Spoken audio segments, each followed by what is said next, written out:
Hello hi friends, ನಮಸ್ಕಾರ ಎಲ್ಲರೂ ಹೇಗಿದ್ದೀರಾ? ಎಲ್ಲರೂ ಚೆನ್ನಾಗಿದ್ದೀರಾ ಅಂತ ಅನ್ಕೊತೀನಿ. ಇವತ್ತು ನಾವಿರುವಂತಹ ಸ್ಥಳ ಮೈಸೂರಿನ ದತ್ತ ನಗರದಲ್ಲಿರುವಂತಹ ಶ್ರೀ ಗಣಪತಿ ಸಚ್ಚಿದಾನಂದಾಶ್ರಮ. ಈ ಆಶ್ರಮ ಮತ್ತು ಇಲ್ಲಿನ ಸ್ವಾಮೀಜಿಗಳ ಬಗ್ಗೆ ತಿಳ್ಕೊಳ್ಳೋಣ ಬನ್ನಿ. ಶ್ರೀ ಗಣಪತಿ ಸಚ್ಚಿದಾನಂದ ಸ್ವಾಮಿಯವರು ಹಿಂದೂ ಅವಧೂತರು. ಅವರು ಮುಖ್ಯವಾಗಿ ಆಂಧ್ರ ಪ್ರದೇಶ, ಕರ್ನಾಟಕ ಮತ್ತು ತಮಿಳುನಾಡಿನಲ್ಲಿ ಧಾರ್ಮಿಕ ವ್ಯಕ್ತಿಯಾಗಿದ್ದಾರೆ ಮತ್ತು ಯುನೈಟೆಡ್ ಸ್ಟೇಟ್, ಯುನೈಟೆಡ್ ಕಿಂಗ್ಡಮ್ ಮತ್ತು ಟ್ರಿನಿಡಾಡ್ ಮತ್ತು ಟೊಬಾಗೊದಲ್ಲಿ ಹೆಚ್ಚಿನ ಪ್ರಮಾಣದ ಅನುಯಾಯಿಗಳನ್ನು ಹೊಂದಿದ್ದಾರೆ. ನಮ್ಮ ಕರ್ನಾಟಕದಲ್ಲಿರುವಂತಹ ಈ ಆಶ್ರಮವು ವಿಶ್ವದ ಎಲ್ಲೆಡೆ ಪ್ರಖ್ಯಾತವಾಗಿದೆ. ಇಲ್ಲಿನ ಸ್ವಾಮೀಜಿಯವರು ಹಲವಾರು ಸಂಸ್ಥೆಗಳನ್ನು ಸ್ಥಾಪಿಸಿದ್ದಾರೆ.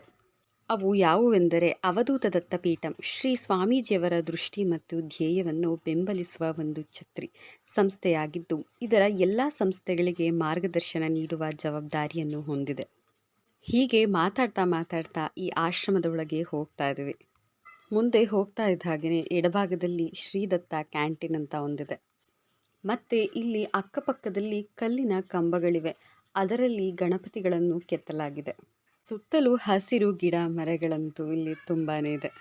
ನೀವಂತೂ ಇವಾಗ ನೋಡ್ತಾ ಇರಬಹುದು, ಮುಂಬಾಗಿಲಿನ ದೊಡ್ಡ ದ್ವಾರದಿಂದ ಮುಂದೆ ಬರ್ತಾ ಇದ್ದ ಹಾಗೆಯೇ ಇಲ್ಲೇ ಎಡಭಾಗದಲ್ಲಿ ನಾದಮಂಟಪವಿದೆ. ಇಲ್ಲಿನ ಪ್ರೋಗ್ರಾಮ್ಸ್ ಇರ್ಬೋದು, ತುಂಬಾ ಎಲ್ಲ ಕಾರ್ಯಕ್ರಮಗಳು ಅಲ್ಲೇ ನಡೆಯುತ್ತೆ. ಹೀಗೆ ಮುಂದೆ ಹೋಗ್ತಾ ಇರಬೇಕಾದ್ರೆ ವಿಷ್ಣುವಿನ ದಶಾವತಾರವನ್ನು ಕೆತ್ತಲಾದ ಈ ಕಲ್ಲಿನ ಕಂಬಗಳಿವೆ. ಈ ಸ್ಥಳಕ್ಕಂತೂ ಹೊರ ರಾಜ್ಯದಿಂದಲೂ ಕೂಡ ತುಂಬಾ ಭಕ್ತಾದಿಗಳು ಬರ್ತಾರೆ. ಸ್ವಾಮೀಜಿಗಳ ಮತ್ತೊಂದು ಸಂಸ್ಥೆ ಅಂತ ಹೇಳಿದ್ರೆ ಅಮ್ಮ ಓಡಿ ಅಂದರೆ ತಾಯಿಯ ಮಡಿಲು ಎಂಬುದು 200 ಹಾಸಿಗೆಗಳ ಪುನರ್ವಸತಿ ಕೇಂದ್ರ ಮತ್ತು ಭಾರತದ ಹೈದರಾಬಾದ್ ಬಳಿಯ ದುಂಡಿಗಲ್ನಲ್ಲಿರುವ ನಿರ್ಗತಿಕ ಮಹಿಳೆಯರಿಗೆ ಆಸ್ಪತ್ರೆಯಾಗಿದೆ. ಇದು ಶತಮಾನೋತ್ಸವ ಭವನ. ಹೊರಗಡೆಯಿಂದ ತುಂಬಾ ವೆಹಿಕಲ್ಗಳೆಲ್ಲ ಓಡಾಡ್ತಾ ಇರುತ್ತೆ ಮತ್ತು ಬಸ್ಸಿನಲ್ಲಿ ಹೋಗೋರಂತೂ ನೋಡ್ತಾ ಇರ್ತಾರೆ. ಆದರೆ ಇಲ್ಲಿ ಏನಿದೆ ಅನ್ನೋದು ಗೊತ್ತಾಗಲ್ಲ. ಆದರೆ ಒಳಗೆ ಬಂತು ಅಂತ ಹೇಳಿದ್ರೆ ಇಲ್ಲಿನ ದೊಡ್ಡ ಕಟ್ಟಡಗಳು, ಗಿಡ ಮರಗಳು, ಇಲ್ಲಿನ ಸೌಂದರ್ಯವಂತೂ ತುಂಬಾ ಚೆನ್ನಾಗಿದೆ. ನಿಶ್ಶಬ್ದವಾದ ವಾತಾವರಣವು ಇಲ್ಲಿದೆ. ಇಲ್ಲಿನ ಶುಕವನವಿರಬಹುದು, ಬೋನ್ಸಾಯ್ ವನ, ವೆಂಕಟೇಶ್ವರ ದೇವಸ್ಥಾನ ಹಾಗೂ ಆಂಜನೇಯನ ದೇವಸ್ಥಾನವು ಇಲ್ಲಿ ತುಂಬಾ ಫೇಮಸ್. ಮತ್ತು ಇಲ್ಲಿನ ಶ್ರೀ ಸ್ವಾಮೀಜಿಯವರು ಗಿನ್ನಿಸ್ ದಾಖಲೆಯನ್ನು ನಿರ್ಮಿಸಿದ್ದಾರೆ. ಅದರ ಬಗ್ಗೆ ತಿಳ್ಕೊಳ್ಳೋಣ ಬನ್ನಿ. ಹೆಚ್ಚಿನ ಜನರು ಪಠಣ 31 ಜನವರಿ 2015 ಭಾರತದ ತೆನಾಲಿಯಲ್ಲಿ 1,28,918 ಜನರ ವಿಶ್ವ ದಾಖಲೆ. ಎರಡನೆಯದಾಗಿ ಅತಿ ದೊಡ್ಡ ಹಿಂದೂ ಸ್ಮೃತಿ 26 ಮೇ 2017 2.24 ಮೀಟರ್, 7 ಅಡಿ 4 ಇಂಚು ಇಂಟು 1.56 ಮೀಟರ್, 5 ಅಡಿ 1 ಇಂಚು. ಮೂರನೆಯದಾಗಿ ಅತಿ ದೊಡ್ಡ ಸಂಗೀತ ಚಿಕಿತ್ಸೆ ಪಾಠ 6 ಏಪ್ರಿಲ್ 2015 ಶ್ರೀ ಸ್ವಾಮೀಜಿಯವರು ಸಿಡ್ನಿ ಒಪೇರಾ ಹೌಸ್ನಲ್ಲಿ 1,841 ಜನರ ವಿಶ್ವ ದಾಖಲೆಯನ್ನು ನಡೆಸಿದರು. ನಾಲ್ಕನೆಯದಾಗಿ ಸುದೀರ್ಘ ಪಠಣ ಮ್ಯಾರಥಾನ್ ತಂಡ 31 ಜುಲೈ 2015 ಟೆಕ್ಸಾಸ್ನ ಫಿಸ್ಕೋದಲ್ಲಿರುವ ಕಾರ್ಯಸಿದ್ಧಿ ಹನುಮಾನ್ ದೇವಾಲಯದಲ್ಲಿ 24 ಗಂಟೆಗಳು 10 ನಿಮಿಷಗಳು 8 ಸೆಕೆಂಡ್ಗಳು. ಹೀಗೆ ಮಾತಾಡ್ತಾ ಸ್ವಾಮೀಜಿಯವರು ಹಿಂದೆ ಬಳಸ್ತಿದ್ದಂತಹ ಕಾರ್ಗಳನ್ನ ನಾವು ನೋಡಿದ್ವಿ. ಐದನೆಯದು ಅತಿ ದೊಡ್ಡ ಉಸಿರಾಟದ ಪಾಠ July 2016 India community centre, Milpitas, California, USA.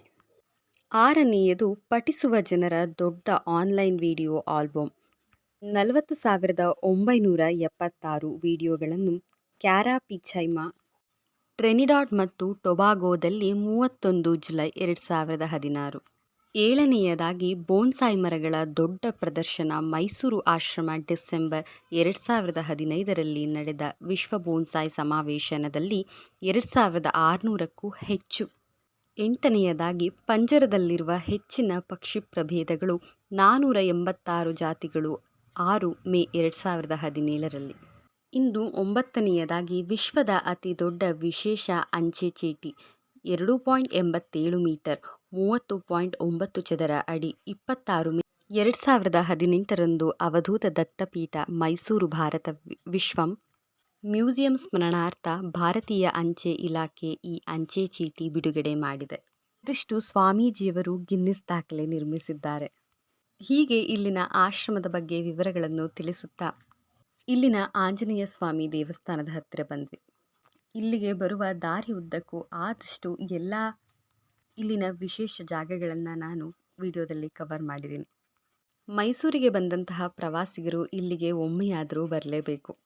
ಇದು ಕೂಡ ಇಲ್ಲಿನ ಪ್ರವಾಸಿ ಸ್ಥಳಗಳಲ್ಲಿ ಒಂದಾಗಿದೆ. ಮತ್ತು ಪ್ರತಿ ಶನಿವಾರದ ಸಂಜೆಯೊಂದು ಇಲ್ಲಿನ ಲೈಟಿಂಗ್ಸ್ ಅಂತೂ ತುಂಬಾ ಚೆನ್ನಾಗಿರುತ್ತೆ. ಇಷ್ಟೊತ್ತು ಈ ವಿಡಿಯೋನ ಯಾರೆಲ್ಲ ನೋಡಿದ್ದೀರಿ ಅವರು ಲೈಕ್ ಮಾಡಿ, ಶೇರ್ ಮಾಡಿ ಹಾಗೂ ಸಬ್ಸ್ಕ್ರೈಬ್ ಮಾಡಿ. ಪ್ಲೀಸ್ ಸಪೋರ್ಟ್ ಮಾಡಿ ಇದೇ ಥರ ಇನ್ನೊಂದಷ್ಟು ಹೆಚ್ಚಿನ ವಿಡಿಯೋಗಾಗಿ. ನಮ್ಮ ಭಾರತದ ಮೈಸೂರಿನ ಗಣಪತಿ ಸಚ್ಚಿದಾನಂದ ಸ್ವಾಮೀಜಿ ಅವರ ಭಕ್ತರ ಪ್ರಕಾರ ದತ್ತಾತ್ರೇಯ ಭಗವಂತನ ಪ್ರತ್ಯಕ್ಷ ರೂಪವಾದ ದೈವತ್ವದ ಜೀವಂತ ಉದಾಹರಣೆಯಾಗಿದೆ. 8 ಮಹಾಸಿದ್ಧಿಗಳನ್ನು ಕರಗತ ಮಾಡಿಕೊಂಡಿರುವ ಎಂದು ಗುರುತಿಸಲ್ಪಟ್ಟಿರುವ ದತ್ತಾತ್ರೇಯ ಅವಧೂತ ವಂಶದ ಈ ಗುರುವನ್ನು ಪ್ರಾಚೀನ ವೈದಿಕ ಸಂಪ್ರದಾಯಗಳಲ್ಲಿ ಅತ್ಯುನ್ನತ ಮಾರ್ಗದರ್ಶಕ ಎಂದು ಪರಿಗಣಿಸಲಾಗಿದೆ. ಕಾಸ್ಮಿಕ್ ದೇಹದೊಂದಿಗೆ ವೈಯಕ್ತಿಕ ದೇಹದ ಪರಿಪೂರ್ಣ ಏಕೀಕರಣದ ಸಮರಸಕರಣದ ಆದರ್ಶವನ್ನು ಅವರು ಸಂಪೂರ್ಣವಾಗಿ ಅರಿತುಕೊಂಡಿದ್ದಾರೆ ಎಂದು ಹೇಳಲಾಗಿದೆ. ಇನ್ನು ಇದು ಶ್ರೀ ವೆಂಕಟೇಶ್ವರ ದೇವಸ್ಥಾನ. ಇದು ಕೂಡ ತುಂಬಾ ಅದ್ಭುತವಾದ ದೇವಸ್ಥಾನವಾಗಿದೆ. ತಿರುಪತಿಯಲ್ಲಿ ನಡೆಯುವ ಹಾಗೆ ಇಲ್ಲೂ ಕೂಡ ಬ್ರಹ್ಮೋತ್ಸವಗಳು ಕೂಡ ನಡೆಯುತ್ತೆ.